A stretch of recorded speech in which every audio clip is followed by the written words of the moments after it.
सभी लोग परेशान हो गए कि क्या मार्केट का टॉप बन गया। आप क्या मानते हैं, बाजार का टॉप बन गया या 2024 में और तेज होगा बाजार? मुझे लगता है कि 2024 में भी तेजी बरकरार रहेगी। ऑब्वियसली उसके लिए आज जो मार्केट सोच रहा है वैसा एक्चुअल में होना चाहिए। फॉर एग्जाम्पल, मार्केट सोच रहा है कि निफ्टी की अर्निंग पर शेयर तकरीबन 1150 रुपए के आसपास FY 2025 में आएगी। अगर वो अर्निंग आती है तो मार्केट ऊपर जाने के बहुत अच्छे चांसेस है। मार्केट ये भी सोच के बैठा है रूस यूक्रेन इजराइल हमास की वजह से ग्लोबल एनर्जी प्राइस पे और सप्लाई पे कोई इम्पैक्ट नहीं होगा। आज की तारीख में रेड सी में हम देख रहे हैं कि मूवमेंट के ऊपर इम्पैक्ट आ रहा है। आज की तारीख में मार्केट ये भी सोच के बैठा है कि 2024 के चुनावी नतीजे एक्सपेक्टेशन के अनुसार आएंगे। There will be continuity in government. अब वहां पे धारणा से अनुसार कुछ होता है तो अगेन मार्केट में करेक्शन आ सकता है। तो मेरे हिसाब से 2024 में जब तक एक्चुअल इवेंट आज जो मार्केट ने डिस्काउंट करके रखा है वैसे ही आए तो ऊपर जाने के संयोग बहुत ज्यादा है। लेकिन सर उसी में से कुछ थीम्स मैंने देखी हैं जो आपने प्रेजेंटेशन में इस बार शेयर की हैं और वो मैं एक-एक करके लेता हूं। पहला है कैपेक्स साइकिल रिवाइवल। ये वो थीम्स हैं जो 2024 में एक्सपेक्टेड है कि बेहतर करेंगी। तो पहला है कैपेक्स साइकिल रिवाइवल का फायदा आप क्या समझते हैं कि किन कंपनियों को मिलेगा? ये जो सरकारी खर्च बढ़ता चला जा रहा है, इसका फायदा किन कंपनियों को मिलेगा? रजत भाई, सरकार इंफ्रास्ट्रक्चर पे खर्चा कर रही है, उसका बेनिफिट कंस्ट्रक्शन सीमेंट जैसी कंपनीज को मिलेगा। दूसरा है चाइना प्लस वन की वजह से कई क्षेत्र जैसे इलेक्ट्रॉनिक्स मैन्युफैक्चरिंग हो, टेक्निकल फाइबर्स हो या ऑटो ऑटो कंपोनेंट हो, वहां पे निवेश हो रहा है। और जो कंपनीज इस क्षेत्र की कंपनीज को सर्विस करती है कैपिटल एक्सपेंडिचर के लिए, प्लांट इक्विपमेंट के लिए, उनको फायदा होगा। तीसरा यह है कि बहुत सारी ग्लोबल कंपनीज अपनी लोकल सब्सिडरी कंपनी से सोर्सिंग करने लगी है। तो ये प्रकार की कंपनीज भी इस कैपेक्स साइकिल का हिस्सा बन पाए। ओवरऑल हमें लगता है कि engineering, industrial, construction and cement, ये चार प्रकार के क्षेत्र प्राइवेट सेक्टर की इन्वेस्टमेंट बूम में ज्यादा बेनिफिशियल रहेंगे। क्या 2024 में रियल एस्टेट सेक्टर में असली खेल होगा? रजत पे अगर आप देखें तो कई कारणों की वजह से रियल एस्टेट सेक्टर जो भारत की जीडीपी में 12 से 15% कंट्रीब्यूट करता था, वो गिरता गिरता 5 से 7% लेवल पे पहुंच गया था। अब अग्नि परीक्षा का समय पूरा हुआ है, रियल एस्टेट सेक्टर एक बाउंस बैक ले रहा है और उनका कंट्रीब्यूशन जीडीपी में 8-9% के आसपास पहुंचा है। हमें लगता है इस साइकिल में रियल एस्टेट 12 से 15% तक जीडीपी कंट्रीब्यूशन पे पहुंच जाएगी।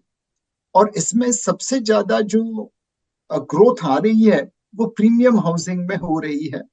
आपने एक दिल्ली में, गुड़गांव में प्रॉपर्टी लॉन्च के समय देखा था कि महंगे फ्लैट के लिए भी 4-5 गुना बुकिंग आ गया था। तो premium housing, premium real estate से रिलेटेड जो भी कंपनीज हैं, उनको रियल एस्टेट की तेजी का भरपूर लाभ मिलेगा।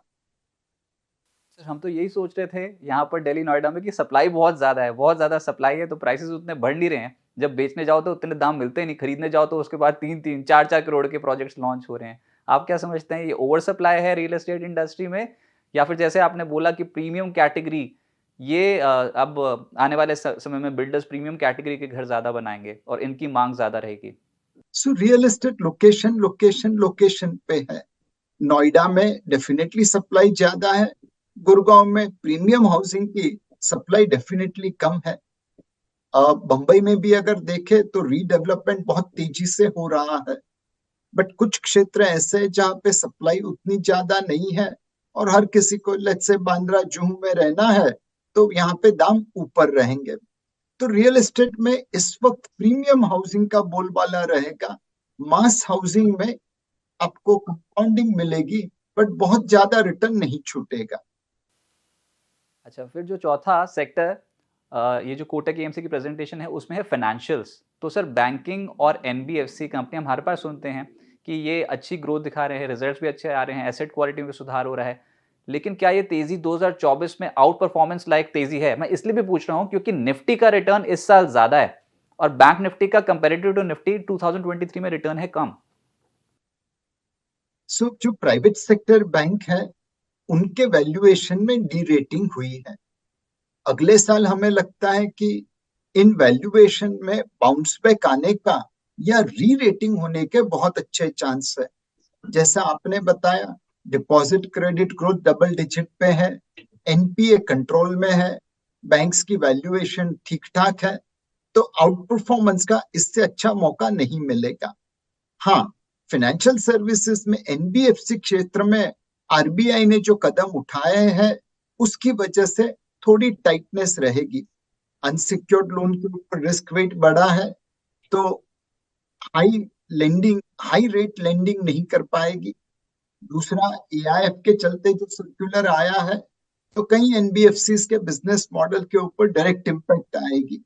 ये दोनों चीजों को मद्देनजर रखते private sector banks will be preferred over NBFC. बिस्तक आपके लिए लाया है प्रीमियम मेंबरशिप प्रोग्राम, जहां आपको मिलेंगे कई सारे फायदे, जिनमें मार्केट न्यूज़लेटर, लाइव चैट पर आपके सवालों के सबसे पहले जवाब, मार्केट आउटलुक, वीकेंड पर मार्केट स्कैन, एंकर्स के साथ चैट और भी बहुत कुछ। इस प्रीमियम सब्सक्रिप्शन में 3 तरह के प्लान्स हैं, सिल्वर, गोल्ड और प्लैटिनम, जिनकी शुरुआत मात्र 159 रुपए महीने से होती है। इससे जुड़ना भी बेहद आसान है। बिस्तक के YouTube चैनल पर जाएं, ज्वाइन बटन पर क्लिक करें और अपना प्लान सिलेक्ट करें। बस बन गए आप हमारे प्रीमियम मेंबर।